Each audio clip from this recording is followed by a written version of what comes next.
네, 안녕하세요. 카카오 모빌리티에서 카카오 내비 앱 개발을 담당하고 있는 김진입니다. 카카오 내비 개발팀에서는 다양한 고민과 노력을 들이고 있는데요. 이번 세션에서는 그 내용을 카플레이와 안드로이드 오토 두 가지로 나누어서 아주 자세히 공유 드리려고 합니다. 모바일에서의 내비게이션 서비스는 아주 빠른 속도로 진화하고 있습니다. 단순히 모바일로만 길 안내가 제공되던 시절에서 2018년 카플레이와 구글 안드로이드 오토가 국내에 출시되어서 더 크고 다양한 정보를 아주 편하게 볼 수 있는 차량 내 헤드 유닛에 내비게이션이 표출되게 되었고요. 여기서 한 발짝 더 나아가 카플레이, 안드로이드 오토가 연결되었을 때는 사용하기 힘들었던 모바일 기기도 동시 사용 가능하게 되어서 주행 중 주변 검색, 경유지 설정, 전체 경로 보기 등의 다양한 기능에 대한 확장성을 열어주었습니다.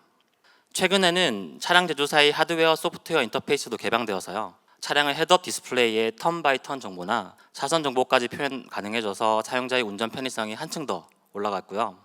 가장 최근의 경우 클러스터, 즉 계기판에도 내비게이션 지도를 표출 가능하게 되어서 오늘날의 카카오 내비 사용자들은 클러스터를 통해 전체 경로를 상시 확인하고 차량 내 헤드 유닛에서 주 경로를 확인하며 HUD를 통해서 당장의 방향 정보와 차선 정보를 확인을 하고 모바일에서 필요시마다 새로운 목적지를 검색하거나 경유지를 추가할 수 있게 되었습니다.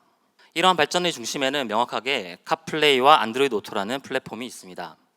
카플레이와 안드로이드 오토 플랫폼은 사용자는 물론 모바일 개발자와 차량 제조사까지 이어주는 브릿지 역할을 아주 훌륭하게 하고 있고요. 앞으로 이 두 플랫폼을 기반으로 차량 내 내비게이션 서비스가 더 발전할 것임은 의심의 여지가 없습니다. 본격적인 카카오 내비의 카플레이와 안드로이드 오토 개발기에 대한 설명에 앞서서 카플레이와 안드로이드 오토에서 내비게이션 서비스를 개발하려면 어떤 것들이 공통적으로 필요한지 말씀드리겠습니다. 카플레이, 안드로이드 오토 모두 개발을 하기 위한 플랫폼으로부터의 권한 획득이 필요합니다. 먼저 카플레이에서는 이를 엔타이틀먼트라고 부르고 있으며 카플레이 엔타이틀먼트를 발급받기 위해서는 개발자의 엔타이틀먼트 신청과 애플의 승인이 필요합니다. 애플은 디벨로퍼 페이지에서 카플레이 엔타이틀먼트 신청란을 제공하고 있으며 승인이 완료되면 앱의 어디셔널 캐퍼빌리티 항목에 카플레이 내비게이션 앱 항목이 추가되게 됩니다. 안드로이드 오토는 상대적으로 더 간단합니다. 매니페스트 파일에 car 앱 서비스 그리고 안드로이드 오토 전용인 템플릿을 사용하기 위한 퍼미션만 선언하면 개발을 시작할 수 있습니다.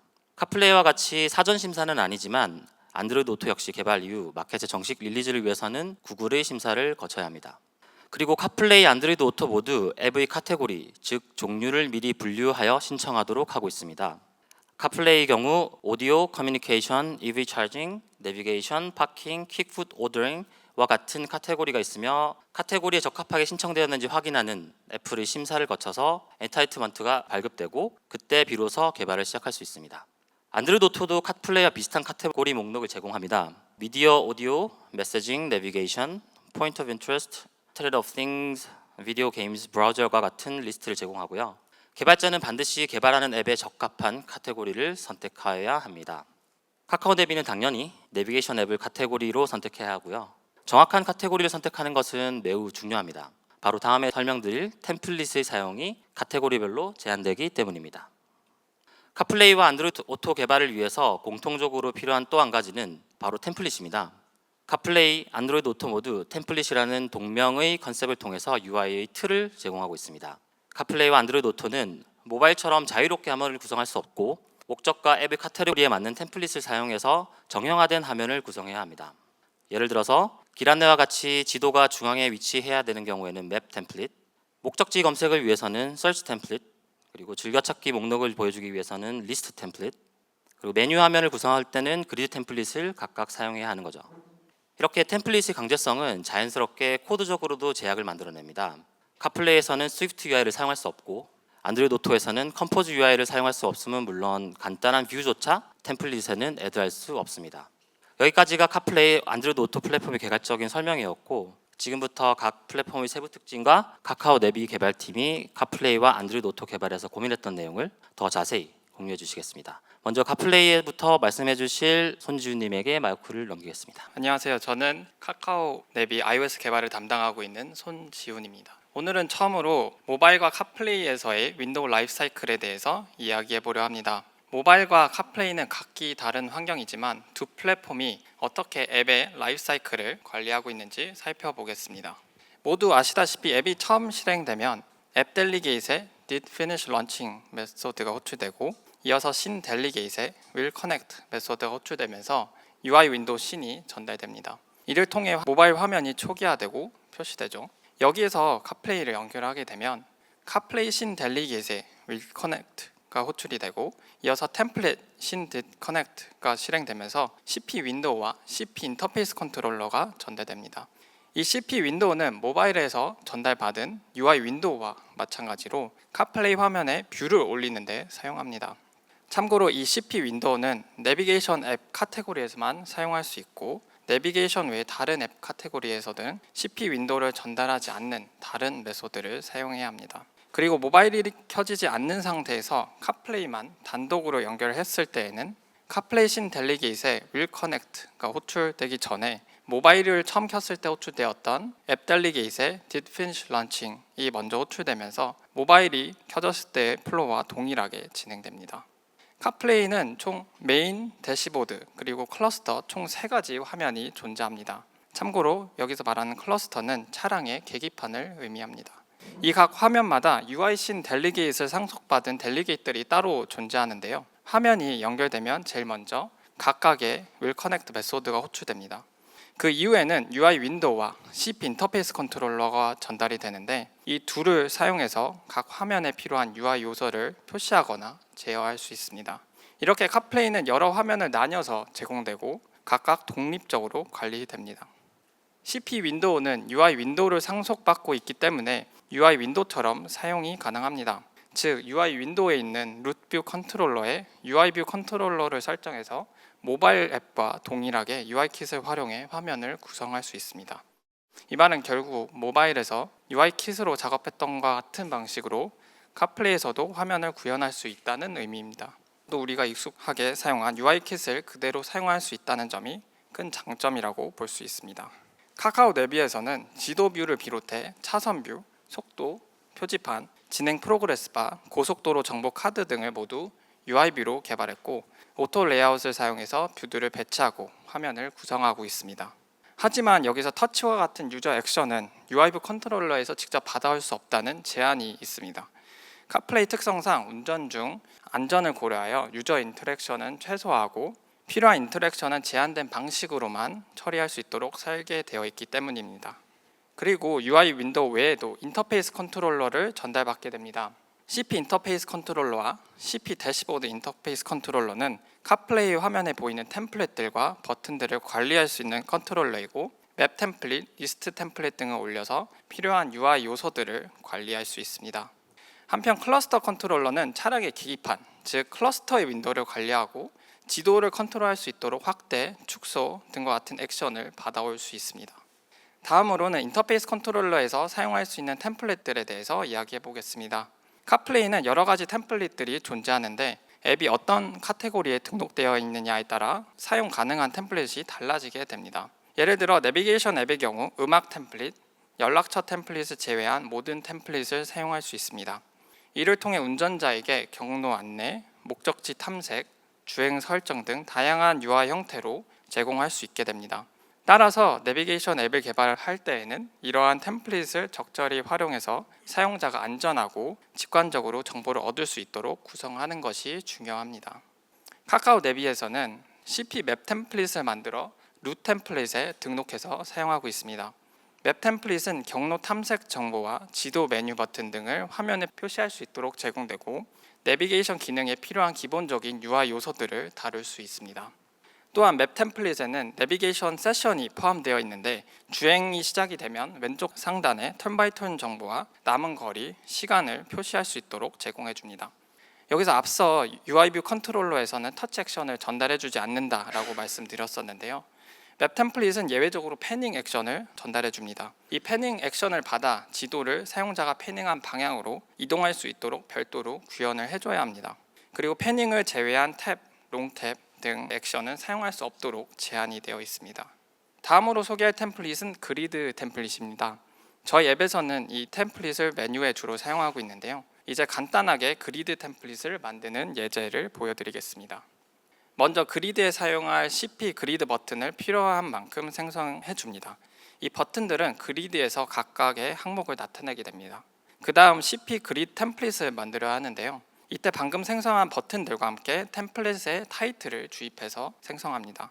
마지막으로 아까 카플레이를 연결했을 때 전달받았던 인터페이스 컨트롤러를 통해 푸시 템플릿을 호출을 하면 우리가 지금 만든 그리드 템플릿이 화면에 표시되게 됩니다.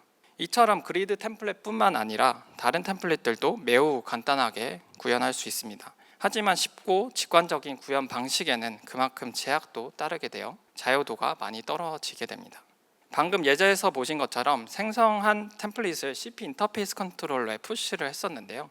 인터페이스 컨트롤러는 UI 내비게이션 컨트롤러와 비슷하게 동작할 수 있도록 제공됩니다. 푸시와 팝 같은 메소드를 활용해서 템플릿을 스택을 쌓거나 제거할 수 있습니다.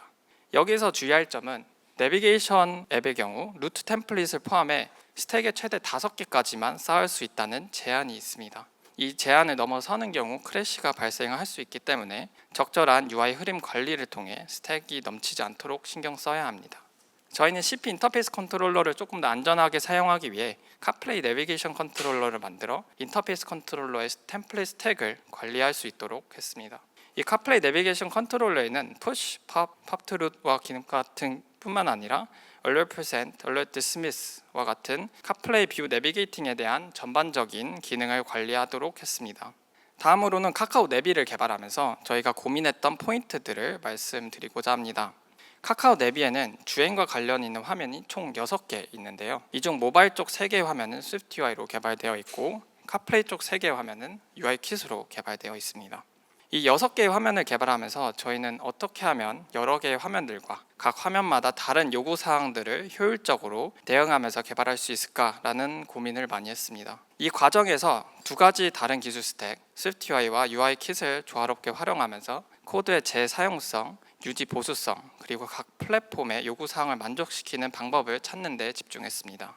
그런 고민을 해결하기 위해 저희는 다음과 같은 구조로 개발했습니다. 내비게이션 가이던스 정보는 SDK에서 전달이 되고 그 정보를 가공하는 작업은 모두 내비게이션 헬퍼에서 처리하겠습니다. 여기서 말하는 가이던스 정보란 화면에 표시되는 속도, 표지판, 휴게소 정보, 주유소 정보 등 주행에 필요한 전반적인 정보라고 생각하시면 됩니다. 각각의 뷰에서 필요한 데이터만 헬퍼에서 옵저빙하고 그 데이터를 뷰에 표시하기 위해 뷰 모델이 뷰 컨트롤러에게 전달하는 방식으로 구성되어 있습니다. 또한 속도나 표지판 같은 공통으로 사용하는 뷰들은 UI뷰로 만들어 모바일과 카플레이에서 동시에 사용할 수 있도록 설계했습니다. 이런 구조를 통해 공통으로 사용하는 가이던스 데이터와 뷰는 한 곳에서 수정이 된다면 그 변경사항이 모바일과 카플레이 모두 적용되도록 하여 개발 효율성을 크게 높였습니다. 또 공통적으로 사용하고 있는 지도의 경우에도 효율적인 관리가 필요했는데요. 주행뷰를 생성할 때 맵뷰와 맵 컨트롤러를 함께 생성해서 맵 컨트롤러가 내비게이션 헬퍼로부터 데이터를 받아오는 구조로 설계했습니다. 이 맵 컨트롤러는 경로 표시, 표지판, 출발, 목적지 핀, 카메라 이동 등과 같이 공통으로 사용되는 로직들을 관리하도록 했습니다. 이를 통해 지도와 같은 복잡한 로직을 하나의 컨트롤러에서 일괄적으로 처리할 수 있었습니다. 특히 카플레이 메인 화면과 대시보드의 경우에는 맵 컨트롤러 하나만 생성하고 두 화면에서 동일한 데이터를 공유하게 했고 전체 경로, 경로 탐색 화면 등 모든 상태가 동일하게 적용되도록 설계했습니다. 이를 통해 메인 화면과 대시보드 간의 화면을 전환하더라도 이전 화면 상태를 그대로 유지할 수 있겠습니다. 즉 경로 탐색을 하는 도중에 화면이 바뀌더라도 사용자는 이전에 보고 있던 경로 정보와 상태를 그대로 확인할 수 있습니다. 또 최근에는 카카오 내비에서 카플레이 클러스터를 지원하기 시작했는데요. 클러스터를 개발하면서 어떻게 하면 두 개의 화면을 활용해 운전에 필요한 더 다양한 정보를 표시할 수 있을까라는 고민을 많이 했습니다. 그래서 단순히 클러스터 화면과 메인 화면을 미러링하는 형태가 아니라 한 화면에는 전체 경로를, 다른 화면에는 자차를 보여주는 방식으로 개발을 했습니다. 이를 통해 클러스터 화면을 활용해 운전자에게 더 다양한 정보를 제공할 수 있었습니다. 여기서도 앞서 설명드린 것처럼 맵 컨트롤러 2개를 생성해서 각 화면에 맞는 카메라 시점을 보여주기 위해 카메라 무브먼트 타입을 지정했습니다. 이를 통해 뷰에 따라 다른 카메라 시점을 보여줄 수 있도록 했습니다. 이처럼 싱크할 부분들은 정확히 싱크를 맞추고 개별적으로 컨트롤해야 하는 부분들은 각각 독립적으로 처리할 수 있도록 설계해 개발 효율과 생산성을 높이는 데 집중했습니다. 마지막으로 많은 분들이 기다리셨던 기능 카플레이의 HUD에 대해서 이야기해보려 합니다. HUD는 iOS 17.4에서 업데이트되면서 본격적으로 지원되기 시작했습니다. 저희는 그 소식을 접하고 바로 개발 시작을 했고 그 과정과 변경된 부분에 대해서 간략히 설명해 드리겠습니다. HUD는 내비게이션의 턴 바이 턴 정보를 CP 내비게이션 세션에 메타데이터로 전달하면 내비게이션 세션이 그 정보를 차량에 전달하는 방식으로 동작합니다. 기존에는 턴 바이 턴 정보를 단순히 텍스트와 이미지로만 전달했기 때문에 차량에서는 어떤 종류의 정보인지 정확히 알 수 없는 상황이었습니다. 하지만 iOS 17.4에서는 방향 타입, 정션 출구 각도 등 추가적인 메타데이터 프로퍼티가 지원되면서 더 다양한 정보를 차량에 전달할 수 있게 업데이트되었습니다. 이 정보를 통해 차량의 HUD와 클러스터의 정확한 방향 정보가 표시가 됩니다. 개발하다 보면 기종이나 OS 버전에 따라 다르게 작동하는 요소들이 있듯이 HUD도 차량 제조사에 따라 다르게 나타나는 경우가 있었습니다. 예를 들어 트래픽 사이드 프로퍼티에 아무 값을 넣지 않는다면 국내 차량 제조사에는 모든 턴바이턴 정보가 정상적으로 표시가 되었지만 일부 해외 차량 제조사에서는 유턴과 같은 특정 정보가 제대로 나오지 않는 문제가 있었습니다. 이러한 이유로 실차 테스트에 상당한 시간이 소요되었습니다. 이처럼 카플레이는 iOS 업데이트가 되면서 많은 변경사항과 기능이 추가되고 있습니다. 카플레이 빠른 발전을 따라 저희는 적극적으로 대응을 해왔고 앞으로도 그럴 예정입니다. 카카오 내비의 카플레이에 대한 꾸준한 업데이트와 새로운 기능들을 기대해 주시면 감사하겠습니다. 여기까지 카플레이에 대한 설명을 마치고 이어서 배동범 님이 안드로이드 오토에 대해서 설명해 드리겠습니다. 네, 안녕하세요. 카카오 내비 안드로이드를 개발하고 있는 배동범입니다. 먼저 안드로이드 오토 구동 방식에 대해서 이야기해 보겠습니다. 안드로이드 오토는 크게 차량 인포테인먼트의 메인 헤드 유닛, 클러스터와 같은 디스플레이가 있고, 그리고 휴대폰 어플리케이션으로 존재하는 안드로이드 오토 호스트 앱, 그리고 카카오 내비와 같은 서드파티 앱으로 구성됩니다. 기본적으로 휴대폰 자원을 이용해서 안드로이드 오토가 동작하게 되며 중간에 끼어 있는 호스트 앱이 차량과 서드파티 앱 간의 브리지 역할을 수행합니다. 그래서 터치와 같은 디스플레이 이벤트를 호스트 앱을 통해 서드파티 앱에게 제공되게 되고, 또 서드파티의 UI 렌더링은 호스트 앱을 통해서 헤드 유닛에게 전달되게 됩니다. 그럼 좀 더 자세히 헤드 유닛을 통해 카카오 내비 앱을 클릭했을 때부터의 동작 흐름을 살펴보겠습니다. 기본적으로 안드로이드 오토 호스트 앱과 카카오 내비 앱은 별개의 어플리케이션이기 때문에 서로 다른 프로세스에서 동작합니다. 다른 프로세스 간의 의사소통을 위해 안드로이드 SDK에서 제공하는 바인더를 통한 IPC 통신을 합니다. 먼저 카카오 내비 앱 클릭 시 안드로이드 오토 호스트 앱은 카카오 내비의 카입 서비스에 연결 요청을 합니다. 카카오 내비는 호스트에 대한 유효성을 검증한 후에 카입 서비스에서 바인더 객체, 즉 세션을 생성하고 호스트 앱에게 전달합니다. 호스트 앱은 이 바인더 객체를 통해 차량 정보, 콜백, 라이프 사이클 등 서드 파티에서 필요로 하는 정보를 전달합니다. 카카오 내비는 이 정보를 받아 스크린과 템플릿을 생성하고 초기 연결 시에 전달된 콜백을 통해 템플릿 정보를 호스트 앱에게 전달합니다. 그렇게 전달받은 호스트 앱은 이 정보를 차량 디스플레이에게 렌더링을 하게 되고요. 결과적으로 카카오 내비가 화면에 나타나게 됩니다. 앞서 설명에서 주요 컴포넌트들에 대한 몇몇 키워드가 나왔는데요. 카입 서비스, 세션, 스크린, 템플릿이란 키워드가 나왔습니다. 이것들은 안드로이드 오토 개발하는 데 있어서 필수적으로 알아야 되는 컴포넌트들로 각 컴포넌트를 설명드리자면, 먼저 카입 서비스는 호스트 앱에서 접근하는 첫 진입점입니다. 그래서 이곳에서 호스트 앱과의 연결 상태를 관리하고 세션을 생성합니다. 이렇게 만들어진 세션은 차량 디스플레이와 연결되는 객체인데요. 이 세션을 통해서 호스트 앱을 거쳐 차량 디스플레이와 커뮤니케이션을 합니다. 그래서 안드로이드 오토를 개발하다 보면 호스트 익셉션을 자주 경험하게 되실 텐데요. 이 경우는 크래쉬와 같은 모종의 이유로 호스트 앱과 서드파티 앱 간의 세션이 끊어진 상태에서 서드파티 앱에서 호스트 앱에게 특정 커맨드를 날리며 발생하게 되는 익셉션입니다. 스크린은 템플릿을 관리하기 위한 홀더 객체로 안드로이드 앱으로 치면 액티비티 혹은 프래그먼트와 유사한 개념이라고 생각하시면 될 것 같습니다. 그리고 템플릿은 말 그대로 UI 템플릿으로 템플릿별로 정해진 메타 데이터를 호스트 앱에게 전달을 하여 렌더링을 수행합니다. 그래서 다양한 종류의 템플릿이 있으며 이건 뒤에서 한번 살펴보도록 하겠습니다. 그래서 앞서 드린 설명을 총합해서 컴포넌트들의 관계도를 한번 보여드리자면, 카카오 내비 앱에는 오토의 진입점인 카입 서비스가 하나 있고 차량 디스플레이별로 세션이 존재하게 됩니다. 그래서 현재는 최대 메인 헤드 유닛과 클러스터 디스플레이가 동시에 연결될 수 있는데요. 그래서 생성될 수 있는 최대의 개수는 2개입니다. 그리고 각 세션별로 이제 스크린이 다수 존재할 수 있고, 또 그 안에서 템플릿별로 좀 다르긴 하지만 하나 혹은 그 하나 이상의 템플릿이 존재할 수 있습니다. 그러면 템플릿에는 어떠한 것들이 있을까요? 카카오 내비에서 사용하는 템플릿을 한번 뽑아봤는데요. 템플릿 종류로는 크게 특정 카테고리에 종속되지 않는 공통 템플릿과 특정 카테고리에 종속되는 템플릿이 있습니다. 앞서 카카오 내비는 내비게이션 카테고리 앱이라고 말씀을 드렸는데요. 그래서 카카오 내비는 내비게이션 카테고리 관련 템플릿을 사용하고 있습니다. 먼저 공통 템플릿으로는 서치 템플릿, 리스트 템플릿, 메시지 템플릿을 사용하고 있고요. 내비게이션 관련 템플릿으로는 라우트 프리뷰 템플릿, 플레이스 리스트 내비게이션 템플릿, 내비게이션 템플릿을 사용하고 있습니다. 라우트 프리뷰 템플릿은 경로의 요약 정보를 보여주기 위한 화면에서 사용되는 템플릿이고, 플레이스 리스트 내비게이션 템플릿은 좀 더 일반적으로 좌측에는 리스트가 보여지고 우측에는 맵이 보여지는 형태의 화면에서 사용되는 템플릿입니다. 내비게이션 템플릿은 말 그대로 내비게이션 화면에서 사용되는 템플릿입니다. 공통 템플릿은 위에 나열된 거 외에도 몇몇 개 더 있으니 안드로이드 오토 공식 문서를 참조하시면 되겠습니다. 그러면 템플릿을 한번 구현해 보면 좋을 것 같은데요. 왼쪽 화면과 같이 상단 헤더 영역에 백버튼과 타이틀이 있고 아이템 리스트가 있는 스크린 하나 만들어 보도록 하겠습니다. 먼저 스크린을 상속받은 클래스를 하나 선언해 주고요. onget 템플릿이라는 함수를 필수적으로 구현해 줘야 되는데요. 이 함수 안에서 요구사항에 맞는 템플릿 객체를 구현해 주면 됩니다. 우리가 구현하고자 하는 것은 리스트 템플릿이니 리스트 템플릿.빌더를 통해 리스트 템플릿의 빌더 객체를 생성해 주고요.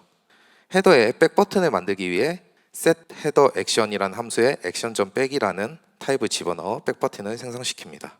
또한 헤더에 샘플 타이틀이라는 타이틀 문구를 삽입하기 위해 set title이라는 함수를 통해 헤더 영역에 타이틀을 지정합니다. 그리고는 아이템 리스트를 만들기 위해 set single list라는 함수를 통해 아이템 리스트를 전달합니다.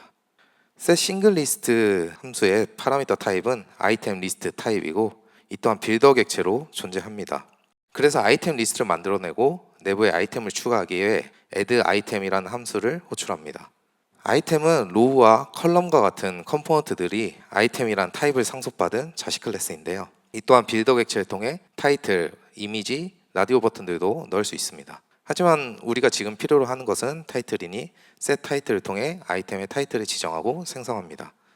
마지막으로 빌드 함수를 통해 템플릿 객체를 생성하고 이 객체는 호스트 앱을 통해 차량 디스플레이에 렌더링 되게 될 것입니다. 그럼 템플릿에 대해서는 이 정도로 알아보고 오토의 라이프 사이클에 대해서 알아보도록 하겠습니다. 앱 개발을 하면서 가장 먼저 공부하는 것이 라이프 사이클인데요. 오토에서도 이 라이프 사이클이 매우 중요합니다. 일단 먼저 말씀드릴 것이 오토의 헤드 유닛, 오토의 클러스터, 그리고 앱은 모두 같은 프로세스에서 실행이 됩니다.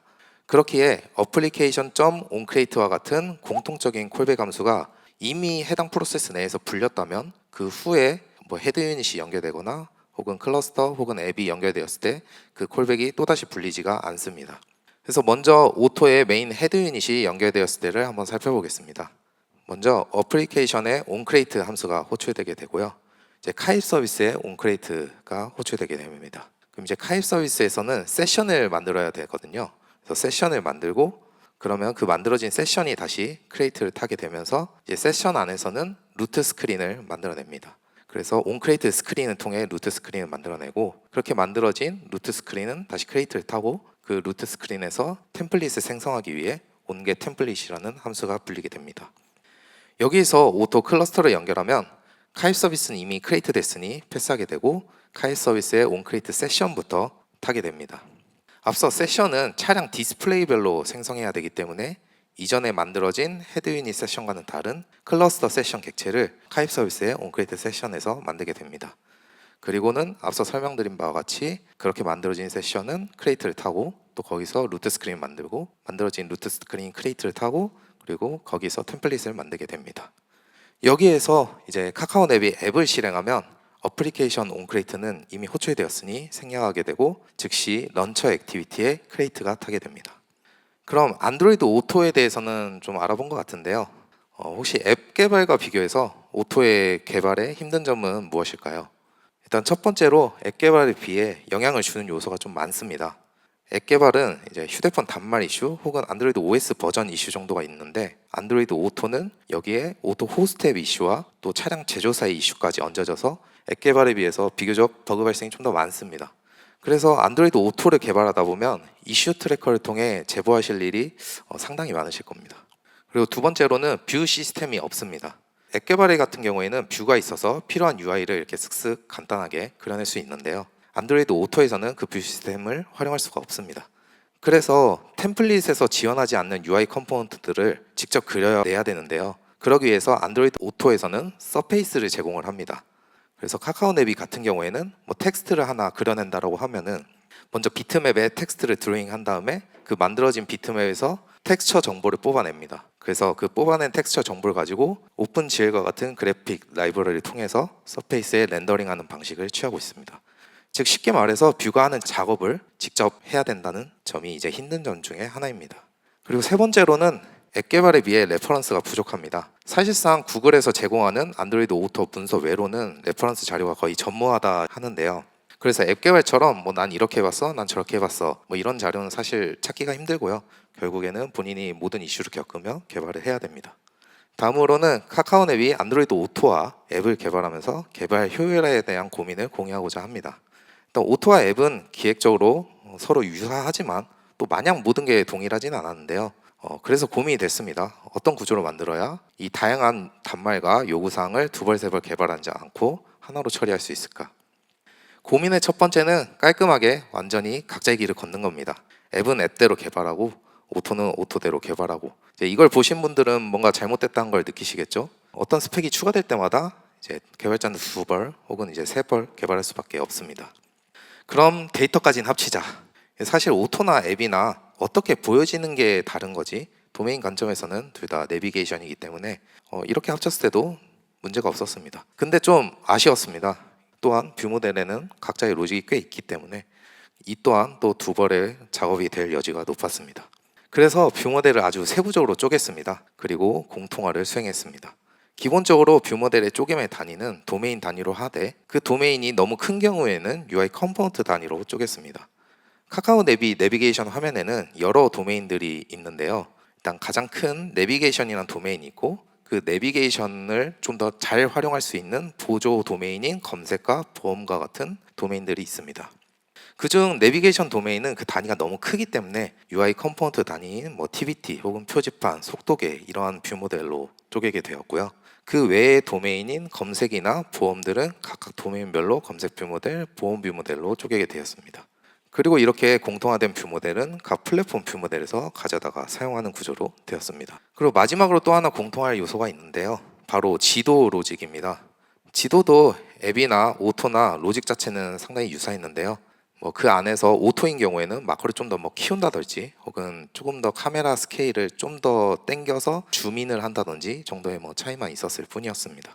그래서 지도도 로직을 잘게 쪼개어 마커를 관리하기 위한 마커 컨트롤러, 카메라의 상태를 관리하기 위한 카메라 컨트롤러 이렇게 좀 잘게 쪼개어서 그것들을 공용화했고 또 각 플랫폼에서 가지고 있는 맵 컨트롤러들이 그것을 가져다가 사용하는 형태로 했습니다. 그래서 최종적으로 카카오 내비 앱과 오토는 이런 구조를 갖고 있습니다. 우선 앱과 오토는 프레젠테이션 내비 앱, 프레젠테이션 내비 오토라는 이름으로 별도의 모듈로 관리되고 있습니다. 이는 빌드 옵션에 따라 오토를 빌드에 포함시키거나 혹은 포함시키지 않기 위해서 별도로 분리되어 있습니다. 그리고 프레젠테이션의 공통 로직은 프레젠테이션 내비 커머니라는 모듈에서 관리하도록 했습니다. 이곳에서 앞서 말씀드린 뷰 모델 로직과 지도 로직들이 담겨져 있습니다.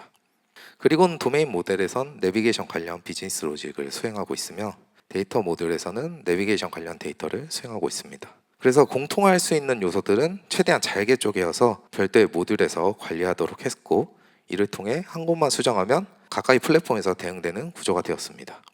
이제 오토에 대한 이야기는 마지막인데요. 하나 전해드릴 소식이 있습니다. 카카오 내비를 이제 클러스터 화면에서도 사용할 수 있게 업데이트될 예정입니다. 구글과 차량 제조사와 협업하여서 열심히 개발 중에 있고요. 머지않아 해당 기능이 릴리즈될 예정입니다. 모드는 총 2개 클러스터 모드, 헤드 유닛 모드로 존재하게 되고 버튼을 통해서 쉽게 스위칭을 할 수 있게 제공될 예정입니다. 클러스터 모드는 클러스터 화면에 현위치 주행 화면이 나오게 되고 헤드 유닛 화면에는 전체 경로가 나오게 됩니다. 헤드 유닛 모드는 그와 반대로 클러스터 화면에 전체 경로가 나오게 되고 헤드 유닛 화면에는 현위치 주행 화면이 나오게 됩니다. 그래서 사용자는 이 두 화면을 통해 더욱더 편안한 주행이 될 것으로 기대합니다. 이제 여기까지가 저희가 준비한 내용입니다. 카카오 내비는 사용자 여러분의 내비게이션 경험 향상을 위해 끊임없이 고민하고 노력하고 있습니다. 카플레이와 안드로이드 오토 신규 기능에 대한 신속한 업데이트와 지속적인 서비스 개선을 통해 더 편리한 내비게이션 경험을 제공하고 있습니다. 앞으로도 더욱더 발전하는 카카오 내비에 많은 관심과 이용 부탁드리겠습니다. 이상으로 카카오 내비 카플레이 안드로이드 오토 개발기 발표를 마치겠습니다. 들어주셔서 감사합니다.